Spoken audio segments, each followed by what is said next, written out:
Amigos, bueno, pues este vídeo lo hacemos para explicar un poco sobre el tema de la situación que está pasando en tema de importaciones de China con el estrecho de Hormuz y bueno, porque está tan paralizado el tema de estocaje en algunas fábricas, están teniendo retrasos, incluso pérdidas en muchos containers y porque nosotros no tenemos tanto stock como teníamos antes.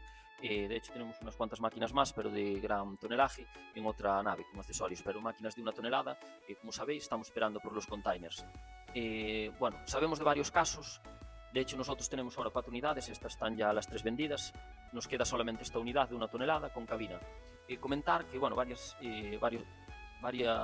empresas de transporte ya no pasan por el estrecho de Hormuz y vienen por África, pero aún así, la verdad, sabemos de muchos problemas con containers, incluso una pérdida de un container de 60.000 euros, otros de bueno, menos cantidad, 54.000 euros, pero que está paralizado, lleva todo el año parado y no saben cuándo se lo van a entregar, incluso dicen que a finales de año. Entonces, para evitar eso, ¿qué estamos haciendo nosotros? Bueno, nosotros, como sabéis, trabajamos directamente con fábrica en China. Tenemos una fábrica, hacemos nuestras configuraciones de Rivex, tal cual nuestros clientes pues quieren las máquinas.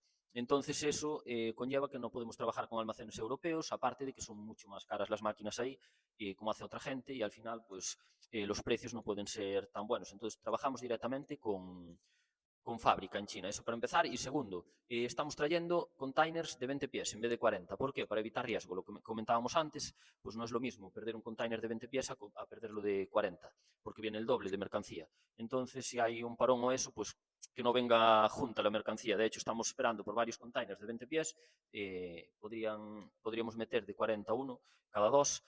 Y lo hacemos así para eso, para evitar riesgo y más que nada, bueno, para comentar, pues hay mucha gente ya que está esperando por sus máquinas, nos lleguen ya ahora en 2 semanas las máquinas que ya están reservadas y si alguien quiere una máquina de 1 tonelada, que sepáis que nos llegan más unidades ahora, como comentamos ahora, en 15 días. Si quiere alguien una máquina de 1 tonelada sin cabina, nos entran ahora. Y